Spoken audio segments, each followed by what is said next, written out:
All right. Well, thanks a lot. I was looking forward to talking to you because I always see you on Twitter, and you're really good at infuriating me. And I have that effect on people.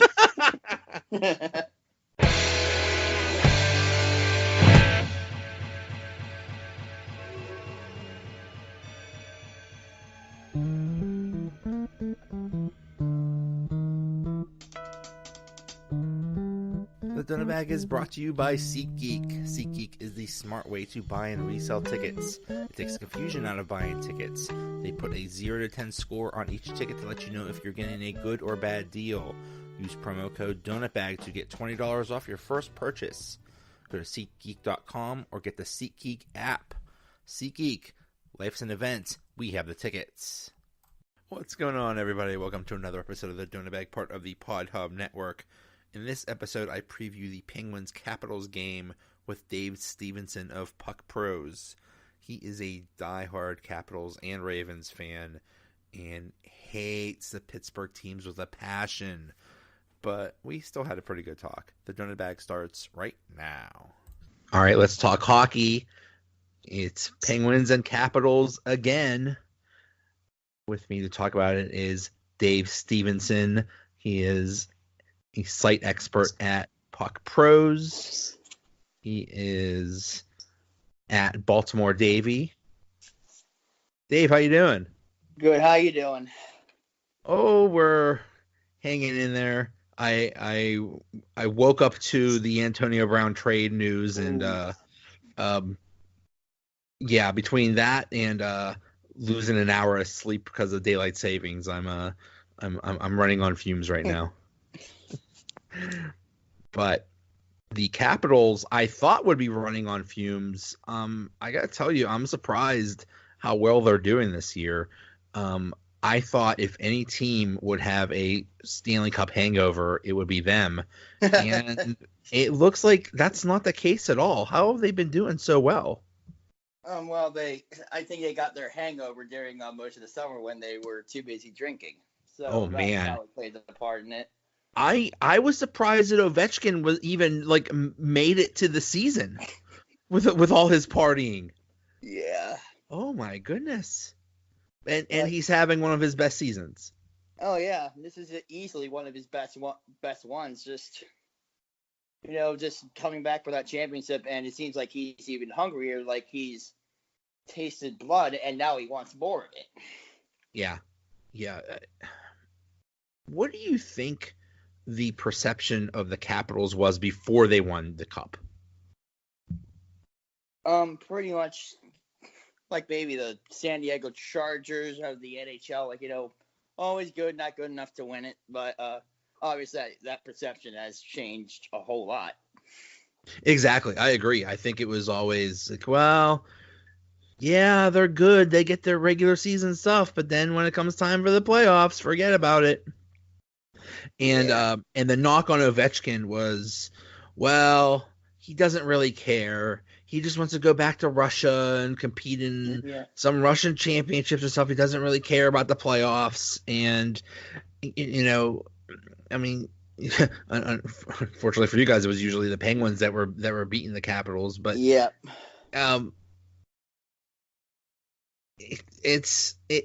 went from, oh, they're just not good enough to, well, maybe they are good enough, and it was just the Penguins just happened to get the better of them those times.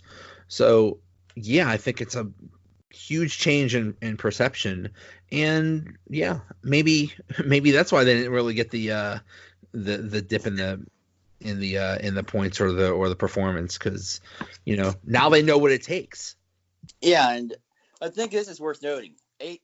Each of the past 2 years, when the Penguins won back-to-back Stanley Cups, the Capitals gave them the best series each year. It's not like, it's not like, those years of the Penguins beat them, it was like, a 4 games to nothing or something like that. It would come down to a game 7 or something like that. And a lot of times in a game 7, it's just flat out luck, a puck bounces or something like that. So yeah, I mean, they were extremely close series, and yeah, and it would, gosh, and then now looking at this year, the Capitals are on top of the Metro, and but right behind them is the Islanders, coached by Barry Trotz. That did not end well. How have the Capitals responded to their new coach? I think that their new coach Todd Reardon has kept a lot of similarities with Trotz's system, so I think that's been very beneficial for the players. But I think he's kind of encouraged his defensemen to be a little bit more aggressive, which is something Trotz rarely ever did. I think you're starting to see that a little bit in their results. Yeah. But yeah, I mean, this team just won the Stanley Cup, and Todd Reardon was a huge part of the Capitals winning Stanley Cup. So it figures that that Todd Reardon would pretty much accomplish the same thing Barry Trotz did. Yeah. Yeah, it's yeah, all signs would point to the Capitals just at least having a dip and they're just chugging right along. Who has been a surprise for the Capitals this year?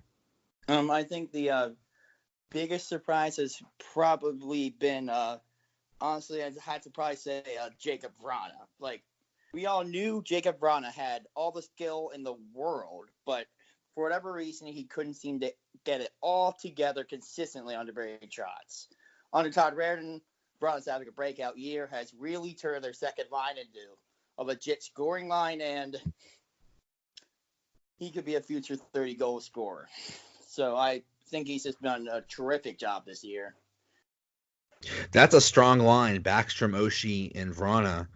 Yeah, that's a pretty good first line on some teams, and that's okay. And then this one broke my heart. Carl Hagelin. Oh man, it hurt when we heard he was going to the Capitals. How has he done so far?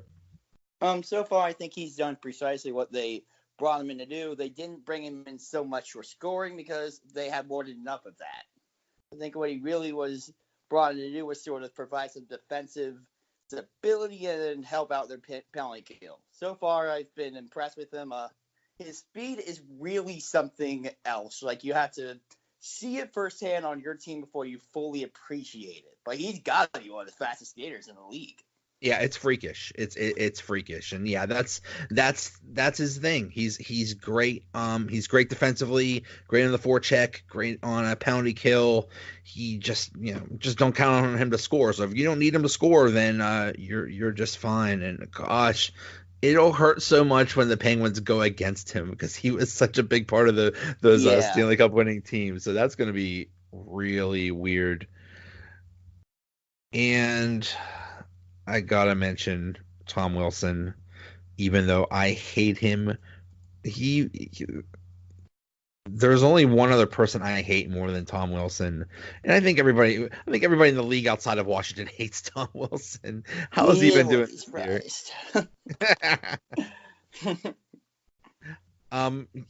He's almost at 20 goals this year, and he started the year on a suspension, so he's having looks like he's having just his year is going just fine, huh? Oh yeah, I think like the suspension, which was completely justified, I think that really gave him a kick in the pants, and he's been so much better about being clean since then. Like, I can only remember one remotely controversial hit he made, and that was honestly like more of a unfortunate thing where he was getting along and he tried to squeeze between somebody who he shouldn't have tried to do and wound up inadvertently hitting them in the back. But other than that, he's been about as clean as a whistle, and he's really transformed into who the Capitals thought they were getting. Like, that guy who can score a goal on you and then kick your butt. He is, yeah. It's amazing that he's skilled on top of being one of the most physical players, and that's such a benefit, such a good thing to have someone, because usually if a team has a loud, like a quote unquote goon or a physical player or a tough player or something like that, he's like a bottom pair defenseman or a fourth line center or something like that. Well, you got this guy on the first line. That's such an advantage. Yeah, I think it really is. Like, I think he kind of like draws attention away from Ovechkin and Kuznetsov a little bit, because whenever he's on the ice, you can tell the other team cares about him way more than they probably should. Right. Especially considering who his teammates are. Yeah. Yeah. They're worried about killing him. Meanwhile, there's two other guys that are just about to score on you. So. Yeah. Yeah, if he could just do that, if he could just be good on the first line and just deliver hard hits and be physical, but not with the cheap shots. And yeah, I'm everybody's looking at it for it now. So if you haven't heard anything, then that's really good for him. So I've always said he's the quintessential Philadelphia Flyers, although the Flyers don't really play that way anymore. But that's like he would be like they would build a statue of him before he even got there if he ever ended on the Flyers. Honestly, he reminds me so much of what Wayne Simmons brings to the table, just like that same kind of unique skill set, that kind of can do everything type of guy. Yeah, and I think I saw some of your tweets that basically say that the Penguins are obsessed with the Capitals, or that we're living rent free in their head or anything or something like that. But it's kind of true, because there was a game where the Penguins played the Sharks a couple weeks ago, and Evander Kane just started something and it ended up being like a big brawl with everybody on the ice, including Sidney Crosby. And I remember that. Apparently, at one point, like Kane said to the bench, like who do you got that's going? Not you. You have nobody that can handle this. So and then like immediately, Rutherford traded for Goodbranson, who I guess has previously fought. Tom Wilson. So yeah, it's the Penguins have had to get people to be tougher. They tried with Ryan Reeves, but that didn't work, and so they have Goodbranson and I think someone else. I guess you could say Jack Hornquist could probably fight. Probably don't want him to, but he probably could. Right. I mean, speaking of Wayne Simmons, in that outdoor game with the Penguins and Flyers, Simmons hit Brian Dumoulin, gave him a concussion, and Chris Letang was so angry that he went after him. Didn't even get into a fight, just got like tackled, and he ended up hurting his neck, and he's been out ever since. And we're like, why do we have our best defenseman, who's not exactly a tough physical guy, fighting people? Like, it's crazy. So it's like, and then I just remember a couple years when the Penguins in the playoffs, it was like one of the years they won the cup, they just got destroyed physically, and they were just like bullied, and they just had to put up with it because they had nobody to fight back. So yeah, the Penguins are trying to get tougher, and we'll see. It's ironic. Like, the Penguins were doing great until after they won the second cup. That's when Jim Rutherford decided to start caring about grit. I'm like, you just watch your team outskate everybody in 2 straight Stanley Cups. You had no gritty, no of those forcer types. Why do you want them now? Yeah, that's what Penguins fans are wondering too. It's like, what are you doing? I've never seen when the Penguins got Jack Johnson as a free agent over the summer. I've never seen a fan base get so angry at acquiring somebody, because his stats aren't good, his advanced metrics aren't good and stuff like that, and they just think they've been hating on him all year, and it's like, I've never seen a fan base hate a person like, hey, we got this guy, well, we hate him. Like, I've never seen that before. Yeah, it was a little bit like that with Orpik at first. I think more because I think Orpik was a direct enemy of the Capitals for so long. Yeah. And like everybody remembered all those hard hits he gave out, but Orpik, I think, really endeared